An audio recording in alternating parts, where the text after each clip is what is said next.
சமூக நேயர்களுக்கு வணக்கம். தற்போது நாட்டில் அதிகரித்து வரும் வெப்பநிலை காரணமாக பல பாதிப்புகள் ஏற்படுகிறது. இன்றைய காலத்தில் பத்திரிகைகளிலும் தொலைக்காட்சிகளிலும் சமூக வலைத்தளங்களிலும் அதிகரித்து வரும் வெப்பநிலை தொடர்பாகவே பேசப்பட்டு வருகிறது. இவ்வாறு அதிகரித்த வெப்பம் தொடர்பாக மக்களுக்கு ஏற்படும் பாதிப்புகள் அதில் இருந்து மீளுறதுக்கான வழிகள் தொடர்பாக ஜாழ் போதனா வைத்தியசாலையின் பொது வைத்திய நிபுணர் டாக்டர் கேதீஸ்வரன் ஐயா அவர்களை நேர்காணலுக்கு அளித்திருக்கின்றோம். அவருடன் ஒரு நேர்காணலை தற்போது நாங்கள் தங்களுக்கு தருகிறோம். வணக்கம் டாக்டர். வணக்கம். உலகத்துல இந்த வெப்பம் அதிகரித்து வாரதுக்கான காரணம் என்ன டாக்டர்? அதாவது நாங்கள் இப்போ முன்போர் இல்லாமல் இப்போ மரங்களை அதிகமாக அழிக்கின்றோம், காடுகளை அழிக்கின்றோம். அது மட்டும் இல்லாமல் நமது தொழிற்சாலைகள், வாகனங்கள் என்பன பெருகி வருகின்றன. இதனால் ஏற்படும் பாதிப்புகள்லாம் இந்த வெப்ப அதிகரிப்பு காரணம். இதை நாங்கள் சொல்லுவோம் குளோபல் வார்மிங் என்று சொல்லி உலகம் வெப்பமாதல். இதற்கு முக்கியமான காரணம் கிரீன் ஹவுஸ் இஃபெக்ட், அதாவது பச்சை வீட்டு விளைவு என்று சொல்லுவார்கள். அதாவது இதன் விளக்கம் என்னென்றால், சூரிய நிலையிலிருந்து வர வெப்பம் அது பூமியை வந்தடைந்து அதன் பின் பூமி அதை தெறிக்கின்றது. இவ்வாறு தெறிக்காமல் தடுக்கிறதுக்காக நாங்கள் தடுக்கிற வாயுக்கள் உலகத்தில் கூடுவதுதான் இந்த கிரீன் ஹவுஸ் இஃபெக்ட் காரணம். முக்கியமாக கரியமல வாயு என்று சொல்லப்படும் carbon di oxide, methane, nitrous oxide போன்ற வாயுக்கள் இந்த கழிவுகள், நமது தொழிற்சாலைகள், வாகனங்கள் இருந்து வர கழிவுகளால் சூழலில் தேங்குவதால் தான் இந்த வெப்பம் உலகிலிருந்து வெளியேறாமல் தடுக்கப்படுகிறது. இதனால் தான் இந்த உலக வெப்பமாதல் ஏற்படுகின்றது. இதனால் பல விளைவுகள் ஏற்படுகின்றன. முக்கியமாக உடல் சூழல் வெப்பம் அதிகரிப்பதன் மூலமாக மனித உடலில் பல பாதிப்புகள் ஏற்படுகின்றன. இதைவிட துருவங்களில் ஏற்படும் பனி, பாறைகளின் உருவல், அதன் மட்டும் இல்லாமல் கடல் நீரின் உயரம் அதிகரித்தல் போன்ற பல விளைவுகள் இதனால் ஏற்படுகின்றன. இந்த வெப்பமாதலை கட்டுப்படுத்த முடியுமா டாக்டர்? ஆமாம். முக்கியமாக நாங்கள் இந்த காடுகளை, மரங்களை அழிப்பதை நிறுத்த வேண்டும். அப்பாடி அழிப்ப போவோமானால் நாங்கள் அதற்கு மாற்றீடாக மர நடுகையில இயக்கங்கள் மூலமாக மரங்களை புதிதாக நாட்ட வேண்டும். இதைவிட நாங்கள் இந்த நிலக்கரி, பெட்ரோலிய பொருட்களில் இருந்து வர எனர்ஜியை பயன்படுத்தாமல் சூரிய கலங்கள் மூலமாக அல்லது நீர்வீழ்ச்சிகளின் மூலமாக அல்லது எலக்ட்ரிக் மின்சாரத்தின் மூலமாக வாகனங்களையோ தொழிற்சாலை இயக்குவமாக இருந்தால் இந்த பாதிப்பிலிருந்து நாங்கள் ஓரளவு விடுபட்டு கொள்ள முடியும். இந்த அதிகரித்து வர இந்த வெப்பநிலையால ஜாழ் குடா நாட்டின் நிலைமை என்ன டாக்டர்? அதாவது നിങ്ങൾക്ക് தெரியும், இந்த மார்ச் மாதத்திலேருந்து ஆகஸ்ட் மாதம் வரைக்கும் வழக்கமாக நாங்கள் இந்த சூழல் வெப்பநிலை உயர்வதை காணக்கூடியதாக இருக்கிறது. ஏனென்றால் இது வெக்க காலமான காலப்பகுதியில் எங்களுக்கு வெப்பம் அதிகரிக்கின்றது. இது ஒவ்வொரு வருடமும் கூடிக்கொண்டு போகின்றது. இந்த நாங்கள் சொன்ன இந்த கிரீன் ஹவுஸ் இஃபெக்டால உலகம் முழுக்களுமே இந்த வெப்பநிலை கோடை காலங்களில் அதிகரித்து கொண்டு போகின்றது. இப்போது நாங்கள் இந்த நிலைமை பார்ப்போமாக இருந்தால், இப்போது கிட்டத்தட்ட 30-33 டிகிரி செல்சியஸ் வெப்பநிலை பகல் நேரங்களில் நிலவி வருகிறது யாழ்ப்பாணத்தில். மிகவும் கூடுதலான வெப்பநிலை. இதனால் பல பாதிப்புகள் ஏற்படுகிறது. இந்த அதிகரித்த வெப்பத்தால மனிதர்களுக்கு என்னென்ன பாதிப்புகள் வரும்? அதாவது உடல் வெப்பநிலை கூடுவதால் பல பிரச்சனைகள் ஏற்படுகின்றன. சூழல் வெப்பநிலை கூடும்போது உடலில் உள்ள வெப்பநிலை அதிகரிக்கின்றது. இதனால் உடலில் வியர்வை அதிகமாக வழிகின்றது. நாங்கள் அதுக்கு ஏற்ற மாதிரி நீரையோ அல்லது உப்பு பதார்த்தங்களை எடுக்காமல் விட்டால் நமது உடலில் நீரிழப்பு ஏற்படும். இந்த நீரிழப்பினால் பல பிரச்சனைகள் ஏற்படுகின்றன. இதை நாங்கள் விரிவாக ஆராய்வோம். முக்கியமாக நாங்கள் உடனடியாக ஏற்படக்கூடிய என்ற பாதிப்பு ஹீட் ஸ்ட்ரோக் என்று சொல்வார்கள். வெப்ப அதிர்ச்சி அல்லது வெப்ப காய்ச்சல் என்ற ஒரு நிலை. இதைவிட வெப்ப சோர்வு என்ற ஒரு நிலை, ஹீட் எக்ஸோஷன் என்ற ஒரு நிலை ஏற்படலாம். இதைவிட வெப்ப களைப்பு, அதைவிட வெப்ப கிராம்ப்ஸ், அதாவது வெப்பத்தால் ஏற்படும் தசை பிடிப்பு போன்ற பல பிரச்சனைகள் உடனடியாக ஏற்படும். இதைவிட நாங்கள் பார்ப்போமா இருந்தால் அதாவது சிறுநீரகளின் அளவு குறைகிறது. வெப்பம் அதிகரிக்கும் போது நாம் பிறகும் ஆகாரங்கள் பொதுவாக இல்லாமல் இருந்தால் எங்களுடைய சிறுநீரின் அளவு குறையும்.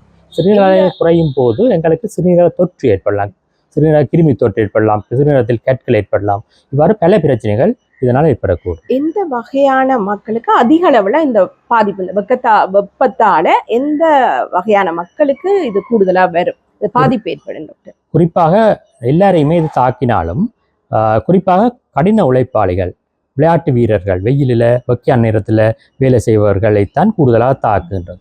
இதைவிட வயதிபர்களிலும் சிறுவர்களிலும் இந்த தாக்கம் அதிகமாக ஏற்படுகின்றது. கர்ப்பிணி தாய்மார்களையும் இது பாதிக்கின்றது. இதைவிட நாட்பட்ட நோய்களான நீரிழிவு, இருதய வருத்தம், சிறுநீர வருத்தம் போன்ற வருத்தம் உள்ளவர்களையும் இந்த வெப்ப அதிகரிப்பாவது கடுமையாக தாக்குகின்றது. இப்ப குறிப்பா கர்ப்பவதிகள் இந்த வெப்பமான காலநிலையில என்ன செய்யணும்? இதுல இருந்து இந்த வெப்பத்தில இருந்து காப்பாற்றுறதுக்கு தங்களை அந்த கர்ப்பவதிகள் கூடுதலா என்ன செய்யணும்? அதாவது கர்ப்ப காலத்துல எங்களுக்கு ஏற்படுற பாதிப்பு என்னென்னா, அந்த உடல்ல எங்களுடைய மெட்டபாலிசம் அதாவது உடல் தொழிற்பாடு கூடுகிறது. இதனால் உடல்ல ஏற்கனவே வெப்பநிலை அதிகரிக்கிற சாத்தியக்கூறு உள்ளது. இந்த நேரத்தில் எங்களோட சூழல் வெப்பநிலை கூடும்போது அவர்களுக்கு பாரதூரமான பாதிப்பை ஏற்படுத்தும். இதனால் நாங்கள் தவிர்க்க வேண்டியதாக நாங்கள் போதிய அளவு நீர் ஆகாரங்களை உட்கொள்ளும். நீங்கள் பார்த்தீங்களா என்றால் கர்ப்பவதி காலத்தில் முதல் 3 மாதங்களும் அவர்களுக்கு சக்தி இருக்கு. அதன் போது அவர்கள் அதிக அளவு நீர் ஆகாரங்களை எடுக்க மாட்டார்கள். இதை நாங்கள் தவிர்க்க வேண்டும். கூடுமான அளவு நாங்கள் போதிய அளவு நீர் ஆகாரங்களை எடுத்துக்கொள்ள வேண்டும். இதை விட சக்தி அப்படி கடுமையாக இருந்தால் அதற்குரிய வைத்திய சிகிச்சைகளை ஆலோசனை பெற்று அதற்குரிய சிகிச்சைகளை மேற்கொள்ள வேண்டும். ஒரு கர்ப்பிணி பெண்ணானவள் ஒரு 12 தொடக்கம் 14 கிளாஸ் 150 மில்லிலிட்டர் கிளாஸை தண்ணி சாப்பாடுகளை முக்கியமாக கஞ்சி, சூப் போன்ற பழச்சாறு போன்ற நீராகாரங்களை போதுமான அளவு எடுக்க வேண்டும். இதை விட வெயிலுக்கு போவதை தவிர்க்க வேண்டும். அதிகள உடற்பயிற்சி வெயில் நேரத்தில் செய்யாதை தடுக்க வேண்டும். முக்கியமாக 11 மதியம் 11 மணியிலிருந்து பின்னேரம் 3 மணி வரைக்கும் நாங்கள் நேரடியான சூரிய வெளிச்சத்தை தவிர்ப்பது நல்லது. டாக்டர், அந்த நாட்பட்ட நோயாளிகள்னு நீங்க சொல்லியிருந்தீங்க. நாட்பட்ட நோயாளிகள்ல இப்ப நீரிழிவு நோய் தான் இப்ப பரவலா அதிகரிச்சு வர்றது நீரிழிவு நோய். இந்த நீரிழிவு நோயாளிகளுக்கு அவர்களுக்கு ஏற்கனவே இந்த நோயின் தாக்கத்தால அதிக தாகம் இருக்கிறதா அறியலாம். இப்ப அதிகரித்து வரும் வெப்பத்தால அவர்களுக்கு ஏதாவது பாதிப்புகள் அதிகமாக ஏற்படுமா? அவர்கள் என்ன செய்யணும்? முக்கியமா அவர்களும் நாங்கள் முன் குறிப்பிட்டது போல நீர் ஆகாரங்களை அதிகமாக எடுக்க வேண்டும். முக்கியமாக சூப், கஞ்சி போன்ற நீர் ஆகாரங்களை கூடுதலாக சேர்த்துக்கொள்ள வேண்டும். அவர்களும் நேரடியான சூரிய வெளிச்சம், வெக்கையான சூழ்நிலைகளை கூடுமான அளவு தவிர்த்துக் கொள்ள வேண்டும். அவர்களுக்கு சலரோகத்தை கொண்டுள்ள வச்சிருக்கணும். அது மிக முக்கியம். ஏன்னா சலரோகம் கூடும்போது அவர்களுக்கு சிறுநீர் கூடுதலாக வெளியேறும். இதனால் அவர்களுக்கு நீரிழப்பு ஏற்படுகிற சாத்தியக்கூறு அதிகம். ஆகவே வைத்திய ஆலோசனையை எடுத்து அவர்களுடைய சலரோகத்தை கொண்டுள்ள வச்சிருக்கிறது மிக மிக முக்கியமானது. நீராகாரங்கள் எடுக்கணும்னா அதுக்கு ஒரு அளவு இருக்கா டாக்டர்? நீராகாரம் எவ்வளவு எடுக்கணும்? அதாவது ஒரு சாதாரண வளர்ந்தொருவர், ஒரு 50 கிலோகிராமுக்கு மேற்பட்ட ஒருவர் ஒரு நாளைக்கு 2.5 to 3.5 லிட்டர் நீராகாரங்கள் எடுக்க வேண்டும். அது கிட்டத்தட்ட 10 தொடக்கம் 12 கிளாஸ் 250 ml கிளாஸால 10 தொடக்கம் 12 கிளாஸ்களை ஒவ்வொரு நாளும் எடுக்க வேண்டும். அது மட்டும் இல்லாமல் நாள் முழுக்க பரவலாக அவர்கள் எடுக்க வேண்டும். சிலருக்கு ஒரு வழக்கம் இருக்கு, விடி எழுமினோன்னு 1 லிட்டர் தண்ணியை குடிப்பார்கள். அது போதாது. அது நாள் முழுக்க பரவலாக எடுக்க வேண்டும். நீங்கள் வேலை தளத்திற்கு போவதா இருந்தாலும், பாடசாலைக்கு போவதா இருந்தாலும் ஒரு போத்தலை கொண்டு போக, தண்ணீர் போத்தலை ஒரு 2 லிட்டர் 1.5 லிட்டர் தண்ணி போத்தலை கொண்டு போய் பரவலாக அவர்கள் நாள் முழுவதாகவும் அதை எடுத்துக்கொள்ள வேண்டும். டாக்டர், இப்ப நீங்க ஒரு அளவு சொன்னீங்க குடிக்கிறதுக்கு. அதுல காலையில குடிக்கிற தேநீர்ல இருந்து எல்லாமே அந்த அளவுக்குள்ள வருமா? ஆமாம், எல்லா பானங்களையும் சேர்த்து அந்த ஒரு குறிப்பிட்ட அது வயது வித்தியாசத்துல இருக்கா, இல்ல எல்லா வயதினருக்கும் அந்த அளவு குடிக்கலாம்? சிறுவர்களுக்கு குறைவாக எடுக்கலாம். அந்த உடல் நிறைய பொறுத்து அது வேறுபடும். அடுத்து டாக்டர், இந்த வெப்பம் அதிகரிச்சு வாரதால என்னென்ன வாதியான நோய்கள் வரும்?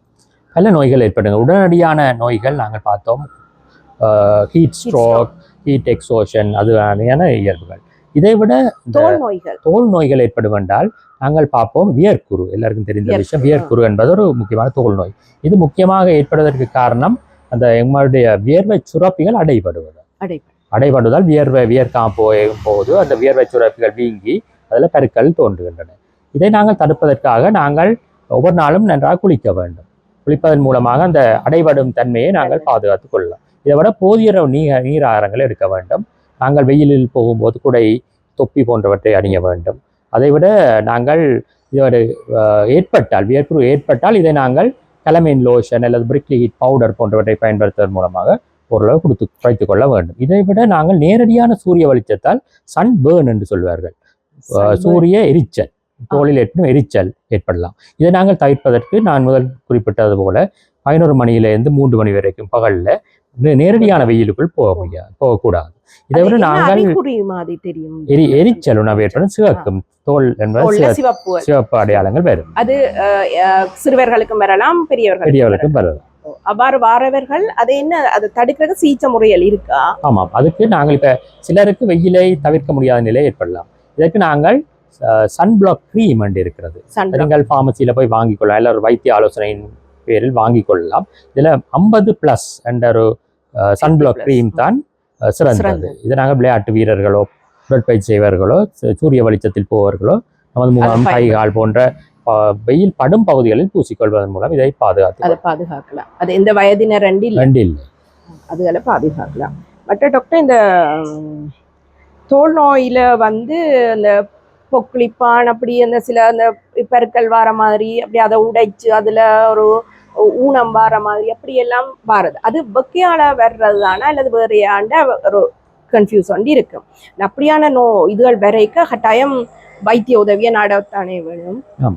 அதாவது இந்த பொக்லிப்பான், தட்டம்மை போன்ற வைரஸ் கிருமிகளால் தான் ஏற்படுகின்றது. இது வெக்க காலத்தில் கூடுதலாக வரும். ஆகவே அதுக்குரிய நோய் ஏற்பட்டால் இதுக்கு சிறந்த சிகிச்சை முறைகள் உள்ளன.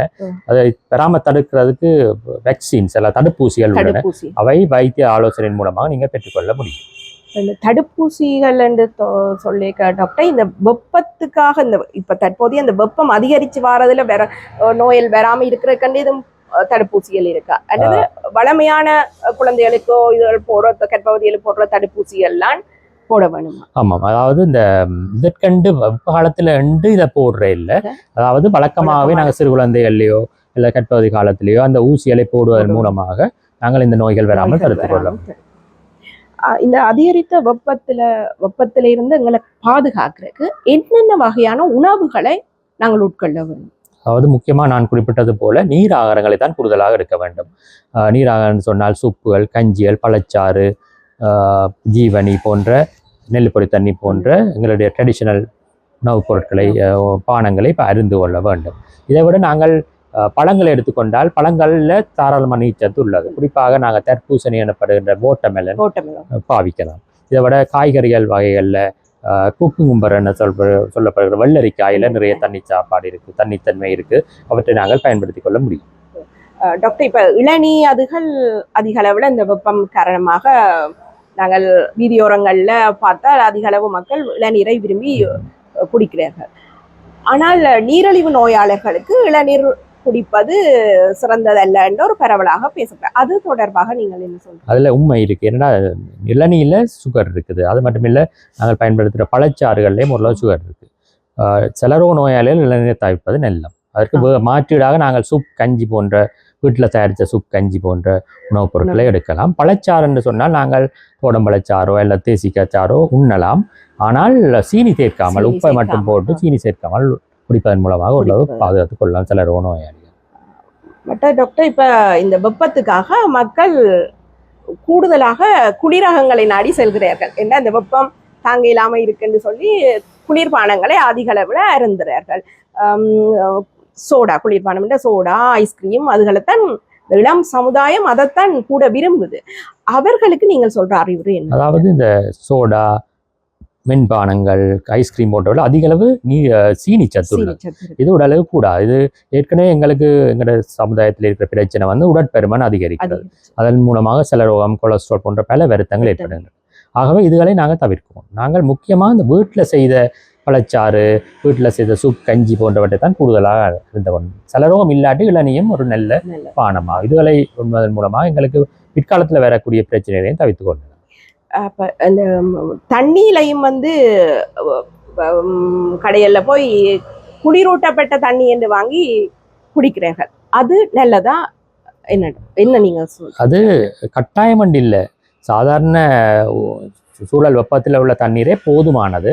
ஆனால் குளிர் தண்ணியை குடிப்பதன் மூலம் எங்களுடைய உடல் வெப்பநிலையை ஓரளவு குறைத்துக் கொள்ளலாம். அதில் உள்ள உண்மை உள்ளது.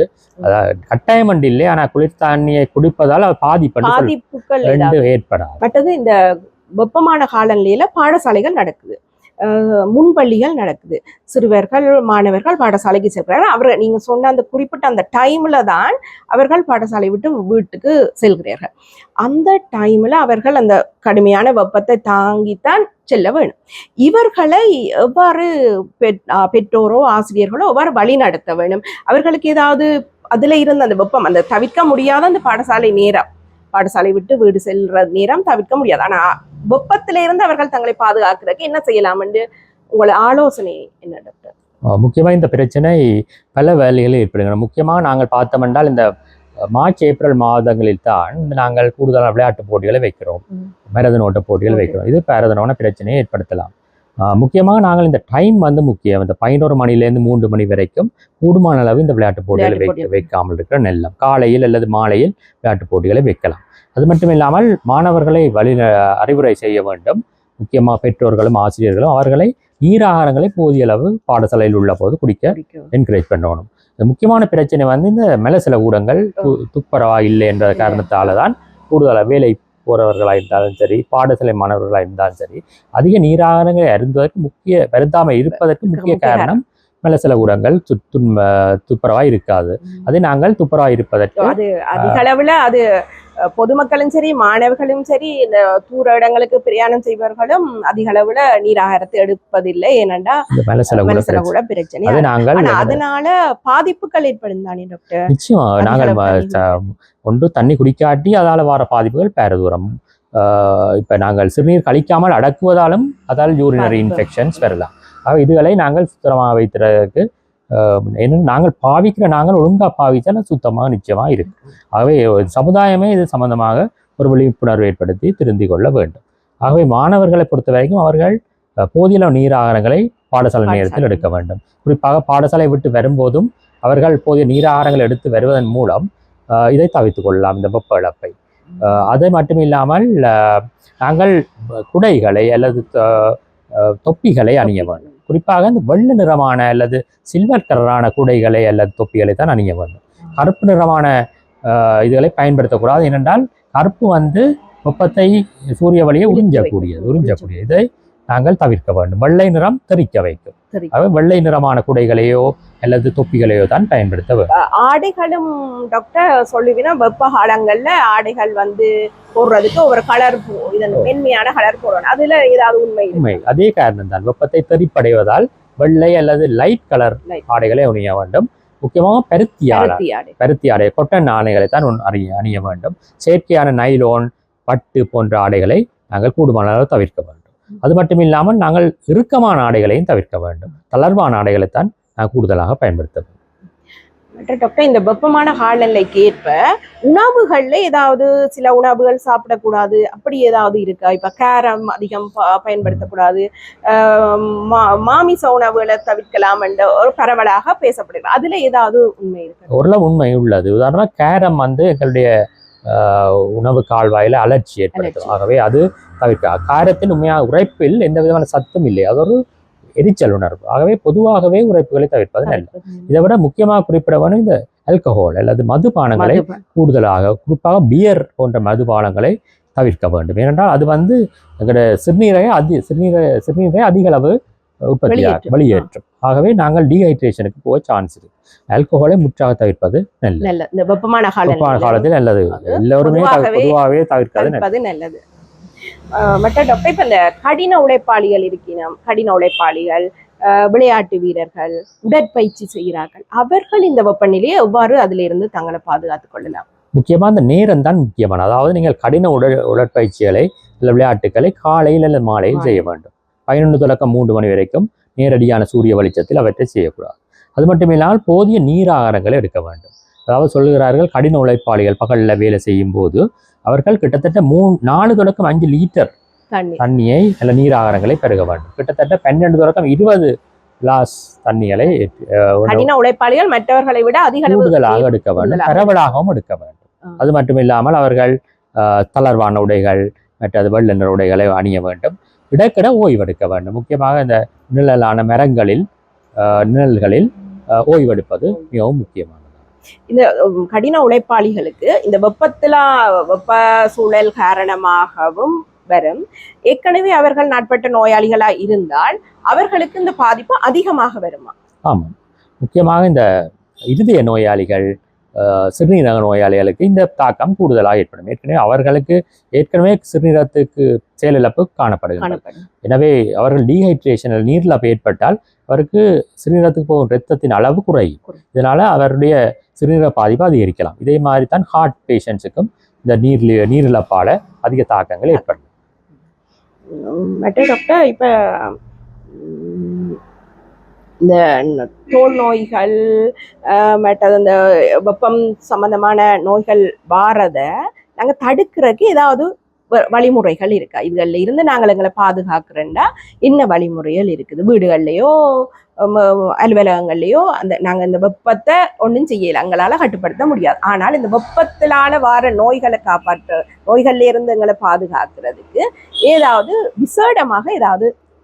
முக்கியமாக நான் சாதாரண வழிமுறைகள்லாம் நீர் ஆகாரங்கள், புதிய நீர் ஆகாரங்கள், ஓய்வு, இடைக்கிட ஓய்வெடுப்பது, மற்றது நிறைய நம்முடைய உடைகள் என்பவற்றை கவனம் செலுத்த வேண்டும். இதற்கென்று விசேடமாக மருந்துகளோ ஒன்றும் இல்லை. நாங்கள் எங்களோட நீராகாரம் எடுக்கிறதும் எங்களோட நடைமுறை வெயிலுக்கு அதிகமா நிற்காம மெல்லிய உடைகளை அணிகிறது, உணவுகள்ல காரத்தை குறைக்கிறது போன்ற வழிமுறைகளை தான் கடைபிடிக்க வேண்டும். இறுதியாக நீங்கள் இந்த வெப்பநிலை அதிகரித்து வார வெப்பநிலை யாழ் குடாநாட்டு மக்களை பாதுகாக்கிறதுக்கு ஏதாவது விசேடமா பொதுமக்களுக்கு ஏதாவது உங்களோட ஆலோசனைகள் இருந்தா சொல்லுங்க. அதாவது நாங்கள் எங்களோட நாடு ஒரு வெப்ப நாடு, ஆகவே இது ஒரு தவிர்க்க முடியாத விளைவு. ஆனால் நாங்கள் எங்களை பாதுகாத்து கொள்ள வேண்டும். முக்கியமாக நாங்கள் சொல்லக்கூடிய எமது சூழலை நாங்கள் மரங்களை நட வேண்டும், சூழலை குளிர்மையாக வைத்திருக்க வேண்டும். மரங்களை அதிகமாக வெட்டுகிறார்கள் இந்த காலப்பகுதி, அதில் நாங்கள் கூடுதலாக தவிர்க்க வேண்டும். மற்றது நாங்கள் கூடுமான அளவு நாங்கள் மின் உபகரணங்களை, மின் விளக்குகளை அல்லது மின் வாகனங்களை, இப்போ நாங்கள் ஸ்கூட்டர்கள், கார்களே மின்சாரத்தில் இயங்கக்கூடிய அதுகளை நாங்கள் கூடுதலாக என்கரேஜ் பண்ணணும், அதிகரிக்கணும். அதுகளை இந்த பயன்பாட்டை நீங்கள் அதிகரித்தால் சூழல் வெப்பம், உலக சூழல் வெப்பமாகவே ஓரளவு உங்களுடைய பங்களிப்பு நிச்சயமாக இருக்கும். இதை விட நீங்கள் போதிய நீர் ஆகாரங்கள் எடுங்கள். வெயிலுக்கு அநேகமாக மின்சாரம் பாவிக்கிறதுல ஃபேனுக்குள்ள இருக்கிறதும் இருக்கு. இப்ப அநேகமாக யாழ் குடாநாட்டுல ஏசி பாவனை அதிகரிச்சு வருது. இந்த ஏசி பாவனையால பாதிப்புகள் ஏற்படுதா? ஏசி பாவனை, ஃபேன் போன்றவை தவிர்க்க முடியாது. அது ஓரளவு எங்களுடைய உடல் வெப்பநிலையை குறைக்க உதவுகிறது. இதனால் வர்ற பாதிப்புகளை, உடல் வெப்பநிலை அல்ல சூழல் வெப்பநிலை அதிகரிப்பதால் ஏற்படும் பாதிப்புகள், நீரிழப்பு போன்றவற்றை மேலே ஃபேனும் ஏசியும் குறைக்கின்றது தான். ஆனால் அதுக்காக நாங்கள் எல்லாரையும் ஏசி ஃபேனை உபயோகப்படுத்த சொல்லவும் இயலாது. ஏனென்றால் அது மிகவும் செலவானது. அது மட்டுமில்லை, அதனால் மறைமுகமாக ஏற்படுகின்ற சூழல் பாதிப்புகள் அதிகம். முக்கியமாக இந்த எலக்ட்ரிசிட்டியை ஜெனரேட் பண்ணுறது இலங்கையில் கூடுதலாக நிலக்கரி, பெட்ரோலிய பொருட்களை பயன்படுத்துகிறோம். ஆகவே மறைமுகமாக அது வெப்பநிலையை அதிகரிக்கப் போகின்றது. பொருளாதார நிலை இப்போ யுத்த காலத்தில் இந்த பிரச்சனை, எரிபொருள் பற்றாக்குறை ஏற்படும் போது அது நாங்கள் என்கரேஜ் பண்ண முடியாது. ஆனால் தவிர்க்க முடியாத ஒரு சூழல்ல இப்ப அலுவலகங்கள், இப்ப கட்டடங்கள் அதிகரிச்சு வருது. அதுகளுக்குள்ள இருக்கிற அந்த ஏசியை பாவிக்கத்தான் வேணுமெண்டா எமது தோலுகளை பாதுகாக்கிறதுக்கு ஏதாவது கிரீமுகள் அப்படி போட்டு ஈரப்பதனை எங்களை இதை தக்க வைக்கிறதுக்காக ஏதாவது செய்ய, நீர் அருந்துறது அப்படி ஏதாவது? நீராகாரங்களை போதுமான எடுக்க வேண்டும். ஆனால் நாங்கள் க்ரீம் வகைகளை பயன்படுத்த வேண்டியதில்லை. நான் முன் குறிப்பிட்ட போல சன்பிளாக் க்ரீம் வெயிலுக்குள் போகும்போது பயன்படுத்தலாம். மற்றபடி க்ரீம்களை பயன்படுத்துவதன் மூலமாக இதை நாங்கள் தடுக்க முடியாது. வேறு ஏதாவது இந்த வெப்பநிலைக்கு அதிகரித்த வெப்பத்தால எங்களுக்கு வேற பாதிப்புகள் அதுகளில் இருந்து மீள்றது இப்போ இதுவரையில நீங்கள் சொன்னதுகள் எல்லாம் நமக்கு ஒரு வழிகாட்டியா இருக்கு. இதை விட நீங்கள் வேறு ஏதாவது சொல்ல விரும்புகிறீர்களா? அதாவது இந்த உடல் இந்த சூழல் வெப்பம் அதிகரித்தல், சூரியனின் நேரடி தாக்கத்தால் பல பாதிப்புகள் ஏற்படுகிறது. முக்கியமாக நான் சொல்லணும், இந்த கேன்சர், ஸ்கின் கேன்சரும் ஏற்படலாம். இது ஆசிய நாட்டவர்கள், ஆப்பிரிக்க நாட்டவர்கள், நிறம் கூடிய தோலை உடையவர்களுக்கு குறைவு, கருப்பு நிறமானவர்களுக்கு குறைவு, வெள்ளையர்களுக்கு தான் இது கூட. என்றாலும் எமது நாட்டு மக்களுக்கும் இது ஏற்படலாம். ஆகவே நாங்கள் இந்த சூரிய வெயிலுக்கு நேரடியாக போவதை, பகல் நேரத்தில் போவதை ஓரளவு தவிர்த்து கொள்ள வேண்டும். டாக்டர் இப்ப இந்த தோல் புற்றுநோய் தோல் புற்றுநோய் இந்த தோல் புற்றுநோய் இலங்கையில அதிகமா ஜாழ்குடா நாட்டுல அப்படி இதுவரையில சரியான குறைவுன்னு தான் சொல்ல வேண்டும். அது வெப்பத்தாலதான் வருமா? சூரிய வெளிச்சத்தை ஒரு பாரம்பரிய காரணங்களும் உள்ளன. சூரிய வெப்பம், சூரிய வெளிச்சம் தான் முக்கியமான காரணமா இருக்கு. அதுல இருந்து நாங்கள் அந்த தோல் புற்றுநோய் வராமல் எங்களை பாதுகாக்கிறேன்டா என்ன செய்வோம்? இந்த முக்கியமாக கடுமையான வெயிலுக்குள்ள நீங்க போறீங்களா இருந்தால் குடை, தொப்பி, நீளமான உடைகள், சன்பிளாக் கிரீம் என்றவற்றை பயன்படுத்துவதன் மூலமாக இதிலிருந்து விடுவித்துக் கொள்ள முடியும். உணவுகள், நீராகாரங்கள் நீங்கள் முன்பு அதிக அளவுல எடுக்கணும். அந்த தோல் புற்றுநோய்க்கு அதை ஏற்பட்டா மாத்துறதுக்கு சிகிச்சைகள் இருக்கிறது. சத்திர சிகிச்சை மூலமாக அந்த ஏர்லி ஸ்டேஜில் நாங்கள் அதை அகற்றினோம் என்றால் அதன் தோல் புற்றுநோயிலிருந்து விடுபட்டு கொள்ள முடியும். தோல் புற்றுநோயால உயிர் ஆபத்துக்கள் ஏற்படுற சந்தர்ப்பங்கள் இருக்காது. ஆமாம், அது இப்போ மெலனோமான்னு சொல்வார். அந்த கருப்பு நிறமான ஒரு தோல் புற்றுநோய் உடல் முழுக்க பரவலாம். அது மூளை, ஈரல் போன்ற பல ஓர்கன்ஸுக்கு பரவலாம். அதனால உயிர் ஆபத்து ஏற்படலாம். இதுவரையில எங்களுக்கு நிறைய ஆலோசனைகளை அதுவும் குறிப்பாக தற்போதைய சூழலுக்கு ஏற்றவாறு வெப்பத்திலிருந்து எங்களை பாதுகாப்பதற்கான வழிமுறைகள் அதுகள் தொடர்பாக நீங்கள் போதிய விளக்கம் அளித்துள்ளீர்கள். இது பொதுமக்களுக்கும் மாணவர்கள், குறிப்பாக நாட்பட்ட நோயாளிகள், கர்ப்பவதிகளுக்கு ஏதாவது குறிப்பாக சொல்ல விரும்புகிறீர்களா டாக்டர்? முன் குறிப்பிட்டது போல மாணவர்கள் குறிப்பாக கவனமாக இருக்க வேண்டும். அவர்கள் விளையாடுவது மற்றது உடற்பயிற்சி செய்வது கூட. இப்போ அந்த சொல்லக்கூடிய என்னென்றால் நாங்கள் கூடுதலான நீராகாரங்களை உருவாக்க வேண்டும், ஓய்வெடுக்க வேண்டும், இடக்கிடையாவது ஓய்வெடுக்க, தொடர்ச்சியாக விளையாடுவதை தவிர்க்க வேண்டும். கர்ப்பிணி தாய்மார்களும் போதிய அளவு அவர்களுக்கு தாகம் ஏற்படுவது குறைந்தாலும் அந்த நீங்கள் டைம் பண்ணி நீராகாரங்களை இருந்தவர் தாகம் ஏற்படும் வரை காத்திருக்காது. அதுக்கு முதல் உதாரணமாக 2 மணி நேரத்துக்கு ஒருக்கா ஒரு 200-300 மில்லிலிட்டர் நீராகாரங்களை எழுதும் மூலமாக டைம் பண்ணி எடுப்பதன் மூலமாக இந்த நீரிழப்பை தவிர்க்கலாம். வயதிவர்களும் அவ்வாறு தான். வயதிவர்களுக்கும் அது நீர் தாகம் ஏற்பது குறைவு. மற்றது சின்ன குழந்தைகளாக இருந்தால் அவர்கள் கேட்க மாட்டார். ஒரு அழுவார்களை தவிர தங்களுக்கு தாகம் எடுப்பதன்னு கேட்க மாட்டார். வெப்பத்தால அதிகளவான சிறுவர்கள் தாகம் உணவையே விருப்பம் இல்லை, உணவுல நாட்டம் இல்லாம இருப்பார்கள். அவர்களுக்கு முக்கியமாக நீராகாரங்களை கூடுதலாக வேண்டும். பாலூட்டும் தாய்மார்கள் தமது பிள்ளைகளுக்கு ஒழுங்கான நேரத்தின்படி பால் ஊட்ட வேண்டும். அது மட்டும் இல்லாமல் நீராகாரங்களையும் கூடுதலாக எடுக்க வேண்டும் அந்த சிறு குழந்தைகளுக்கு. அதன் மூலமாக இந்த நீரிழப்பை நாங்கள் தவிர்க்கக்கூடியதாக இருக்கு. நன்றி டாக்டர்.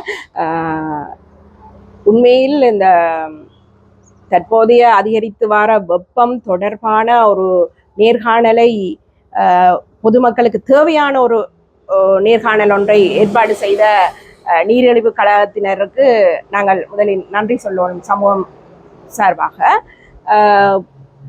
பல வேலைப்பளுவின் மத்தியில் யாழ் போதனா வைத்தியசாலையின் தற்போதைய அதிகரித்த சுமை வேலைப்பளுவின் மத்தியிலும் எமக்காக வந்து பொதுமக்களுக்கு இந்த நல்ல ஒரு அறிவுரைகளை, கருத்துக்களை தந்த டாக்டர் கேதீஸ்வரன் ஐயா அவர்களுக்கு நாங்கள் நீரிழிவு கழகத்தினரின் சார்பாகவும் சமூகம் சார்பாகவும் நன்றிகளை தெரிவித்துக்கிறோம். நன்றி, வணக்கம். டாக்டர், இப்போ இந்த தற்போதைய சூழல்ல வாகன விபத்துக்கள் அதிகம் வருது.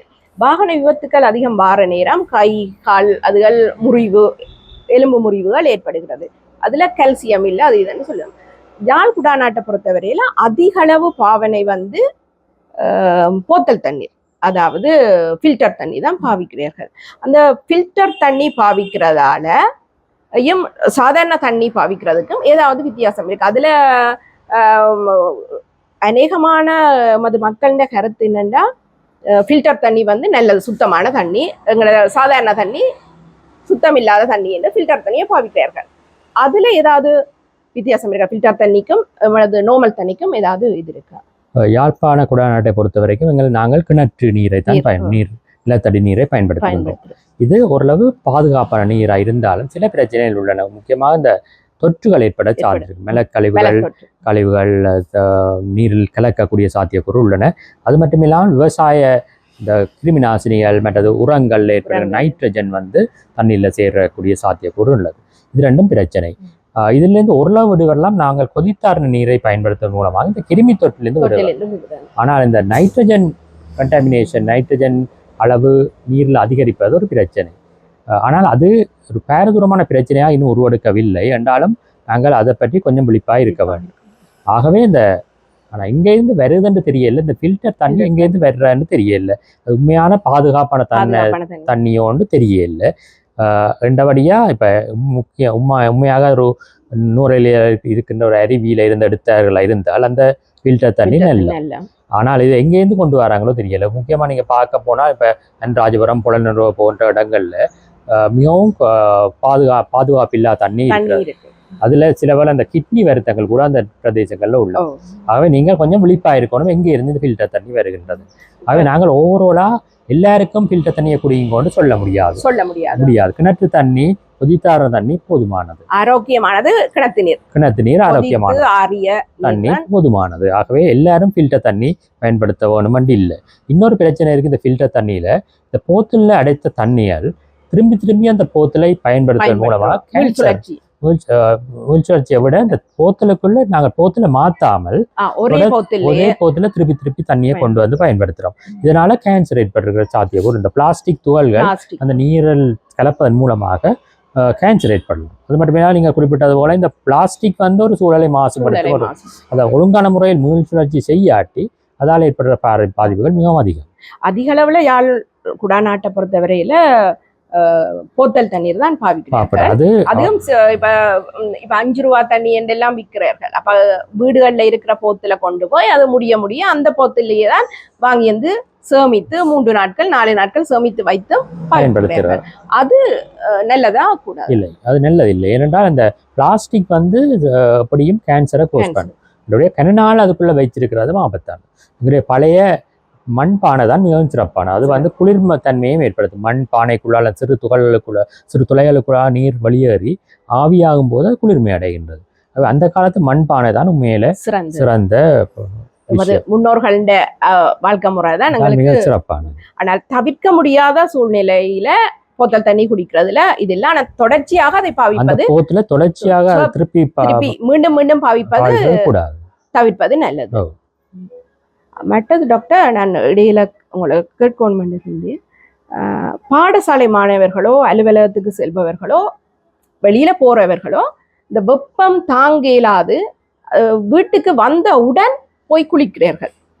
இது நல்லதா? அதனால ஏதாவது பாதிப்புகள் ஏற்படுமா?